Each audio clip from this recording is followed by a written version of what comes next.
12 अगस्त की रात सूर्य ग्रहण और अमावस्या का दुर्लभ संयोग है। भारत में दिखेगा नहीं, फिर भी इन 4 राशियों को खास तौर पर सावधान रहना होगा।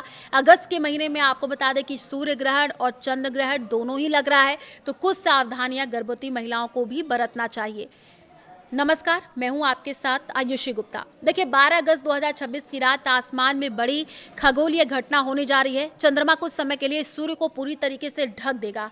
दुनिया के कई हिस्सों में दिन के समय अंधेरा छा जाएगा। हालांकि भारत में उस समय रात होगी, इसलिए यहाँ पर पूर्ण सूर्य ग्रहण दिखाई नहीं देगा। भारत में ग्रहण नहीं दिखने के कारण सूतक भी मान्य नहीं होगा। पूजा पाठ, मंदिर और दैनिक आप सामान्य रूप से आप कर सकेंगे। फिर भी ज्योतिष के जानकार इस ग्रहण को पूरी तरह प्रभावहीन नहीं मान रहे। जी हाँ, इसकी वजह ग्रहण का कर्क राशि और साथ ही आश्लेषा नक्षत्र में लगना है। ग्रहण के समय सूर्य और चंद्रमा एक ही राशि में होंगे, अमावस्या भी रहेगी। ज्योतिष मान्यता है कि ऐसी स्थिति व्यक्ति के मन, परिवार, पद और फैसलों पर असर डाल सकती है। विशेष रूप से कर्क, मकर, मेष और तुला राशि के लोगों को थोड़ा संभल करके चलने की सलाह दी गई है। क्या सचमुच अमावस्या और सूर्य ग्रहण का दुर्लभ संयोग है? सवाल ये है। वैज्ञानिक दृष्टि से हर सूर्य ग्रहण अमावस्या के दिन ही लगता है। अमावस्या पर चंद्रमा पृथ्वी और सूर्य के बीच आता, लेकिन हर अमावस्या पर तीनों खगोलीय पिंड एक सीधी रेखा में नहीं होती, इसलिए हर महीने सूर्य ग्रहण नहीं लगता है। 12 अगस्त का ग्रहण इसलिए खास है क्योंकि ये पूर्ण सूर्य ग्रहण होगा। ग्रीनलैंड, आइसलैंड, स्पेन, उत्तरी रूस और पुर्तगाल के एक छोटे हिस्से में सूर्य पूरी तरीके से ढक जाएगा। यूरोप, उत्तरी अमेरिका, अफ्रीका के कुछ क्षेत्रों में आंशिक ग्रहण नजर आएगा। पूर्णता की स्थिति अधिकांश स्थानों पर 2 मिनट से कम होगी। और भारत में कितने बजे सूर्य ग्रहण लगेगा, ये आप जान लीजिए। भारतीय समय के अनुसार ग्रहण की आंशिक अवस्था 12 अगस्त की रात करीब 9:04 से शुरू होगी। ग्रहण का अधिकतम प्रभाव लगभग 11:15 से 17 मिनट के बीच रहेगा। पूरी खगोलीय प्रक्रिया 13 अगस्त की रात करीब 2:27 तक समाप्त होगी। समय को लेकर के अलग अलग वेबसाइट थोड़ा वहां पर आपको अंतर मिल सकता है। इसका कारण आंशिक, पूर्ण और उपछाया चरणों की अलग गणना है। इतना तय है कि ग्रहण के दौरान भारत में सूर्य क्षितिज के नीचे होगा। इसी कारण इसे देश के किसी भी शहर से जो है वो नहीं देखा जा सकेगा। ग्रहण दिखाई नहीं देगा तो राशियों पर असर कैसे होगा? इस सवाल के 2 हिस्सों में आपको समझना जरूरी है। विज्ञान के अनुसार सूर्य ग्रहण का किसी व्यक्ति की राशि, नौकरी या भविष्य पर प्रमाणित प्रभाव नहीं होता है। भारत में मौजूद लोगों पर इसका कोई विशेष भौतिक प्रभाव नहीं पड़ेगा। ज्योतिष में ग्रहण का अध्ययन अलग तरीके से किया जाता है। इसमें सूर्य, चंद्रमा, राहु, केतु ग्रहण की राशि और नक्षत्र को देखा जाता है। 12 अगस्त का ग्रहण वैदिक गणना के अनुसार कर्क राशि और आश्लेषा नक्षत्र में बन रहा है।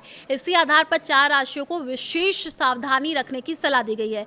मेष राशि, जी हाँ, घर और काम के बीच संतुलन बिगड़ सकता है।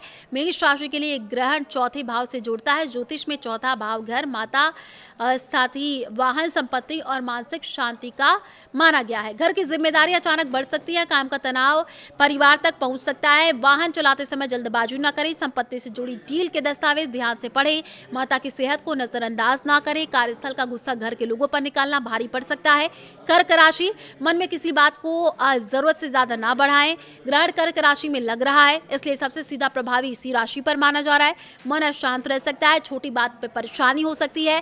परिवार के किसी सदस्य की बात दिल पर लग सकती है। इन लोगों को ग्रहण से अगले 7 दिनों तक बड़े फैसले जल्दबाजी में नहीं लेने चाहिए। वहीं पर तुला राशि की बात करें, करियर में जल्दबाजी से बिगड़ सकती है बनी हुई बात। तुला राशि के लिए कर्क राशि 10वें भाव में आती है। ये भाव नौकरी, कारोबार, पद और प्रतिष्ठा से जुड़ा हुआ बताया जा रहा है। अब नई नौकरी का प्रस्ताव आकर्षक लगे तो उसकी शर्तें जांचें। ऑफिस की राजनीति में पक्ष लेने से बचे। सोशल मीडिया पर ऐसे टिप्पणी ना करें जिससे पेशेवर छवि प्रभावित हो। अगले कुछ दिनों तक परिणाम से अधिक प्रक्रिया पर ध्यान देना बेहतर होगा। मकर राशि, रिश्तों में शक पैदा कर सकता है परेशानी। मकर राशि से कर्क 7वें भाव में आती है और ये भाव विवाद, साझेदारी और सार्वजनिक संबंधों से जुड़ा माना जाता है। जीवन साथी या बिजनेस पार्टनर के साथ संवाद कमजोर पड़ सकता है। किसी अधूरी सूचना पर प्रतिक्रिया ना दे। पुराने विवाद को दोबारा उठाने से बचे। तो क्या भारत में सूतक लगेगा, ये भी सवाल है। भारत में ये सूर्य ग्रहण दिखाई नहीं देगा। प्रचलित धार्मिक मान्यता के अनुसार जहां ग्रहण दृश्य नहीं होता वहां सूतक लागू नहीं माना जाता। इसलिए भोजन बनाने, मंदिर जाने, पूजा करने या शुभ कार्य रोकने की आवश्यकता नहीं है।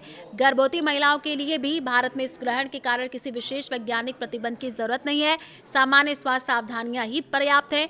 ग्रहण से जुड़े भय या अप्रमाणित बातों पर विश्वास करने से बचे। ग्रहण की रात क्या किया जा सकता है? ग्रहण भारत में नहीं देखा गया, इसलिए कोई अनिवार्य उपाय नहीं है। फिर भी जो लोग धार्मिक आस्था रखते हैं वो शांत मन से सूर्य या शिव शिव मंत्र का जाप कर सकते हैं, ध्यान किया जा सकता है। अगली सुबह जरूरतमंद व्यक्ति को अन्न या वस्त्र देना भी शुभ माना जाता है। कर्क, मकर, मेष और तुला राशि के लोग इस ग्रहण को डर की तरह ना देखें, इसे सतर्क रहने का संकेत माने। वाणी संभालें, अधूरी जानकारी पर फैसला ना करें। पैसा, रिश्ता या करियर से जुड़े बड़े निर्णय सोच समझ करके ले। ग्रहण भारत के आसमान में भले नजर न आए, लेकिन ज्योतिषीय गणना में बनने वाला कर्क और आश्लेषा का योग इसे महत्वपूर्ण बनाता है। इसका सबसे सरल संदेश है, ये भावनाओं में बहाने के बजाय तथ्यों को देखें और जल्दबाजी से बचें।